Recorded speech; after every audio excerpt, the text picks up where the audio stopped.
All right, let's kick off another deep dive. Today, we're looking at Meta's brand new large language model, Llama 3.3. It's a big one. It is.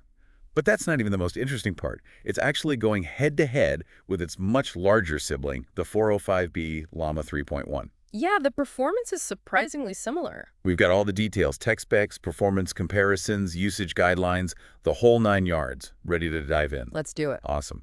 First things first, though, what does 70B even mean? What are we talking about when we say a model has billions of parameters? Well, think about the human brain for a second. You know, that massive network of neurons. Okay, yeah. Parameters in a large language model are kind of like those connections. They let the model learn, understand relationships between words, concepts, ideas. So 70B is like the number of connections. Exactly. It gives you an idea of how much information it can process. So more parameters equals a smarter model. Not always. More parameters usually mean the model's more complex, has more learning potential, but it also needs more power. Oh, right, to train and run it. Exactly, which can be a problem for, say, smaller developers. So back to Llama 3.3. Yeah. Why is it so impressive that it's a smaller 70D model and still so powerful? That's the exciting part. This means it's potentially way more accessible. Imagine small startups or research teams suddenly able to develop sophisticated AI tools without needing a tech giant's resources. That's amazing. Yeah. It could completely change the game for AI development. Yeah, it's a big step towards democratizing AI. And speaking of breaking barriers, I was really excited to learn that Llama 3.3 is multilingual. Absolutely, no more awkward robot voices speaking only in English. Thank goodness for that. It supports 8 languages: English, German, French, Italian, Portuguese, Hindi, Spanish, and Thai. Wow, that's quite a list. Imagine the possibilities. Real-time translation during international business meetings, global research collaborations. The potential is huge. It feels like something out of a sci-fi movie. Yeah, it's pretty cool. But it's important to remember that with great power comes great responsibility. Of course. Meta has been emphasizing responsible use from the start, encouraging developers to think about safety, fairness, and transparency. Like a powerful toolkit with a warning label. Exactly. Okay, let's talk about another exciting feature integration with third-party tools. What does this mean for developers? This is where things get really interesting. Imagine Llama 3.3 connected to, let's say, a calendar app. Okay, I'm listening. You could schedule meetings just by talking to it. Or think about a project management tool that generates tasks from your meeting notes. Now that's what I call efficiency. Possibilities are endless, but developers need to be really careful about security and ethics when they're integrating external tools. Right, we don't want any accidental rogue AIs running around. Exactly. So all these amazing features, what is Llama 3.3 designed to do? I read something about assistant-like chat and natural language generation tasks. Yeah, those are kind of broad terms, but they cover a lot of ground. Think about chatbots that can have real conversations, AI tools that write compelling marketing copy, translation that actually captures the meaning, not just the words. Real-time translation that gets the nuances. Exactly. That would change everything. Imagine traveling the world and having real conversations with anyone, anywhere. Exactly. And that's not all. It can be used to generate synthetic data, which can then be used to train other AI models, even in fields like medical research or climate modeling. This is incredible. It feels like we're on the verge of a huge shift in how we use technology. Yeah. But how about right now? How are businesses actually using this technology today? Well, customer service is a big one. Companies are using AI chatbots, powered by models like Llama 3.3, to handle basic inquiries. So that frees up human agents to focus on more complex issues. Exactly. And these chatbots are always learning and adapting, becoming more efficient as they interact with users. So they're not just spitting out pre-programmed responses. No, they're constantly learning and getting better at understanding what customers need. That's impressive. And it makes sense. I can see how this can be applied to other areas too, like education. Right. Imagine AI tutors that can provide personalized support to students, helping them learn at their own pace. Wow, that would have been a game changer for me back in school. And it's not just education. We're also seeing AI being used in healthcare, things like analyzing medical images or assisting with diagnoses. AI doctors. That sounds like science fiction. Well, we're not quite there yet, but the advancements are truly remarkable. It's not about replacing human doctors. It's about giving them tools to be even more efficient and personalized in their care. Like a super intelligent assistant for doctors. Exactly. And it's not just healthcare. AI is being used to address issues like climate change, food security, poverty, and inequality. It really does feel like the possibilities are endless. But with all this talk about the amazing potential of AI, are there any risks or challenges we need to address? Absolutely. No technology is perfect. One big concern is job displacement. As AI becomes more capable, some tasks currently done by humans will inevitably be automated. Right, that's something we need to be prepared for. It's not just about losing jobs. It's about the potential social and economic impact. Exactly. We need to think about how to mitigate these risks, investing in retraining programs, creating new opportunities in emerging fields. We don't want anyone left behind. That's a really important point. This technological revolution needs to benefit everyone. I agree. And that brings us back to Meta's guidelines for using Llama 3.3. They seem to be taking this issue very seriously. They are. It's good to see a major tech company really focusing on responsible development, transparency, fairness, accountability. It's all in there. They're encouraging developers to think about the bigger picture. How can we build AI systems that are beneficial for everyone? Not just about cool tech, but making sure it's used for good. Exactly. I think that's a good point to pause for now. We've covered a lot of ground, from the technical stuff to the potential and even the ethical considerations. But there's still more to explore. So before we took a little pause, we were talking about how fast AI is developing and how important it is to do it responsibly. And with models like Llama 3.3 getting easier to use, I think we'll see even more creative ways that people are using it. Yeah, that's what I'm really excited about, the fact that just regular people could start using AI to solve problems and create awesome things. It's like giving everyone superpowers, right? Totally.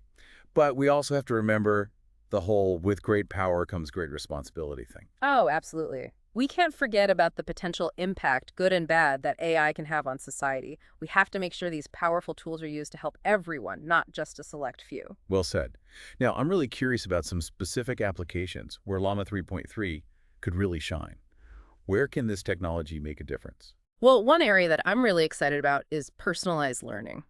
Imagine if every student had access to an AI tutor that can adapt to how they learn best. That would be a game changer. No more one-size-fits-all classrooms where some kids get left behind. Students could learn at their own pace, focus on the areas where they need extra help. Exactly. And it's not just about education. AI could also revolutionize healthcare.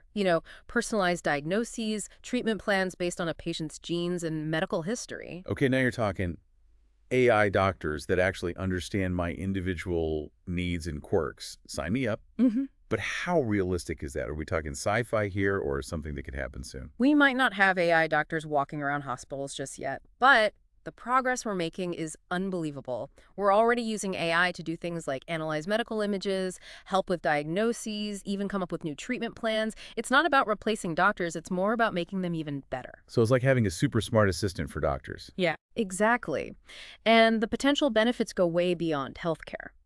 AI can help us tackle some of the world's biggest challenges like climate change, making sure everyone has enough food, even reducing poverty and inequality. Wow, that's a lot to think about. It sounds like AI has the potential to change pretty much everything. It really does. But we have to remember that AI is just a tool. Like any tool, it can be used for good or for bad. It's up to us to use this technology in a way that benefits all of humanity. I think that's a message that's really important for everyone to hear. We can't just sit back and let technology control our future.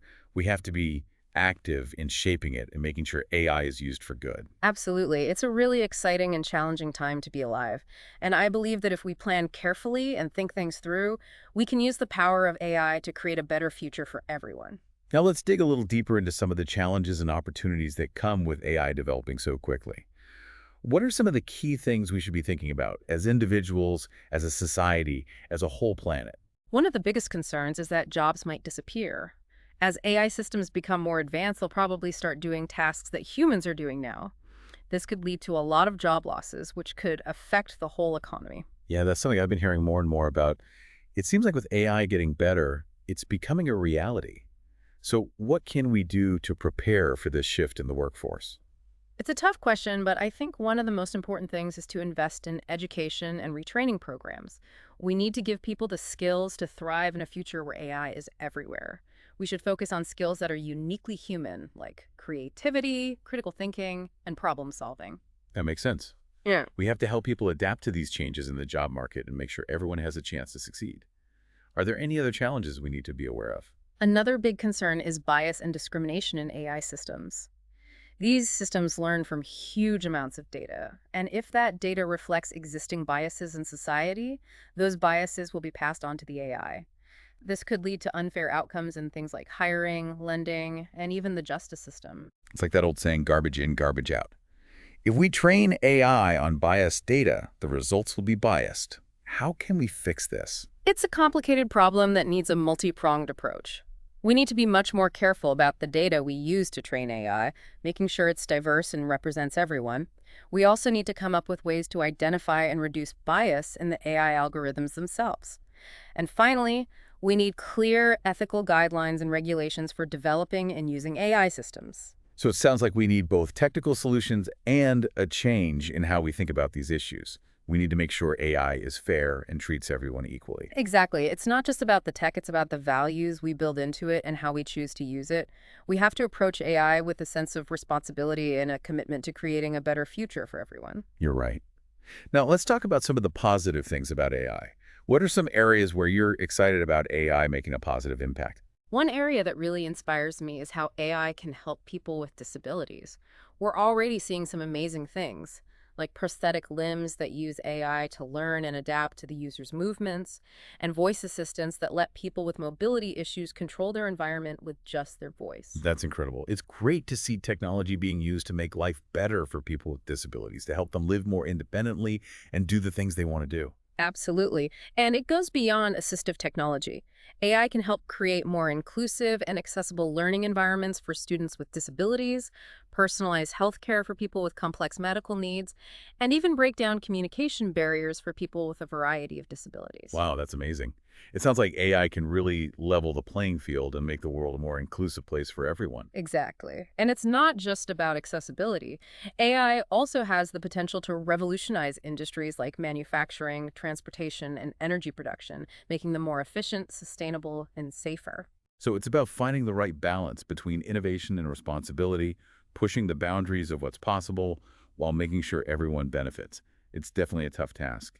You're absolutely right. It's not enough to just focus on making technology better. We have to think about the bigger social, economic, and ethical consequences and make sure we're using AI for the good of all humankind. Those are really wise words. But let's remember that we're still in the early stages of AI development. There's so much more to discover. What are some of the areas of research that you're most excited about? One area that really fascinates me is something called artificial general intelligence, or AGI. It's about creating AI systems that are as intelligent as humans, able to learn and do all sorts of things across different areas. That's a topic that gets everyone talking. The idea of machines that think like us is both thrilling and a little scary. How close are we to achieving AGI? Is it something we might see in our lifetime, or is it still a long way off? AGI is still a long-term goal. Nobody knows for sure how or when we might get there. But we're making great progress in areas like machine learning, natural language processing, and computer vision. These are all important pieces of the puzzle when it comes to building AGI. It's an exciting time to be involved in AI research. It feels like we're on the brink of major discoveries that could change how we understand intelligence and our place in the universe. I couldn't agree more. And as we keep pushing the boundaries of AI, it's crucial to stay humble and remember the ethical implications of our work. The choices we make today will determine the future of AI and how it affects humanity for generations to come. That's a powerful thought. We need to approach this with a sense of responsibility and use this incredible technology for good. Absolutely. And speaking of responsibility, let's go back to Meta's guidelines for using Llama 3.3. They're taking this very seriously, which is great to see. They are. It's encouraging to see a big tech company like Meta setting a good example by promoting ethical and responsible AI development. They're really emphasizing transparency, fairness, and accountability, which are crucial for people to trust these powerful systems. Exactly. It's not just about building cool tech. It's about building something trustworthy, something that reflects our values, and ultimately makes the world a better place. I think that's a great point to wrap up on. We've covered a lot today, from the technical stuff to the exciting possibilities and the challenges that come with it. But before we finish this deep dive into AI, I'd like to leave our listeners with a final thought to ponder. I like that. Let's give them something to think about as they continue exploring this fascinating world of AI. If AI models keep getting smaller and more powerful, like we're seeing with Llama 3.3, what does that mean for the future of technology? How might it affect our lives in ways we don't even expect? That's a question that really makes you think about this whole AI revolution. No. It's crazy to think we're creating machines that can learn, think, even create like humans do. But where does that leave us? Yeah, it's a question people have been asking for ages. And as AI gets more and more advanced, it becomes even more important to answer. It's like we're exploring a whole new world full of amazing possibilities, but also some potential dangers. How do we navigate this? What's our guide? I think the most important thing is to make sure everyone's talking to each other. Tech people, ethicists, policymakers, the public. We have to talk about the values we want AI to have, the rules we need to put in place to make sure it's used for good. It's like we're all in this together, figuring out how to shape this powerful new technology to benefit everyone. Exactly. And those conversations need to be happening everywhere, in schools, community centers, companies, governments. We need to make AI less mysterious, easier to understand, and help people feel like they can be part of shaping its future. I love that. Giving everyone the power to be part of this AI revolution. But it's not just about talking, right? We also need to take action to make sure AI is developed and used responsibly. Absolutely. One big thing is to invest in education and training. And not just for the tech experts. Everyone needs the knowledge and skills to understand AI, use it well, and maybe even help build it. It's like giving everyone a toolkit for being responsible citizens in this new world where AI is everywhere. Hmm. But even with all the education and awareness, there's still a chance things could go wrong. How do we ensure AI doesn't get out of control? That's where rules and regulations come in. We need clear guidelines and standards for building and using AI and ways to make sure everyone's accountable and everything's transparent. Governments, industry leaders, and independent experts will need to work together to create ethical frameworks that can keep up with how fast AI is changing. So it's like creating a safety net around this powerful new tool, making sure it's used the right way and doesn't fall into the wrong hands. Exactly. And that safety net has to be flexible, always adapting as AI keeps getting better. We also have to be ready to deal with how AI might change the economy and society, like jobs disappearing and the gap between rich and poor getting bigger. This might mean coming up with new social safety nets like universal basic income or even rethinking how we work and learn. Wow, it's a lot to think about. It seems like this AI revolution isn't just about technology. It's about reimagining everything, how we live, how we work, how we connect with each other. You're right. AI has the power to totally change the world, and it's up to us to make sure those changes are positive. So it's not just about building smarter machines. It's about building a smarter future for everyone. That's a perfect way to put it. And it really sums up what we've been talking about today. Well, we've covered a lot today, haven't we? From the technical details of Llama 3.3 to the bigger ethical and societal questions around AI. It's been quite a journey, and I hope you've enjoyed diving deep with us. I've really enjoyed exploring all this with you and our listeners. I hope it's made you curious and inspired you to learn even more about this incredible world of AI. As we wrap things up, remember that the future of AI isn't set in stone. It's something we're creating together. Through our choices, our actions, our commitment to building a world where technology helps everyone and makes a better future for all. Beautifully said. Keep exploring, keep asking questions, keep shaping the future. Until next time, keep diving deep.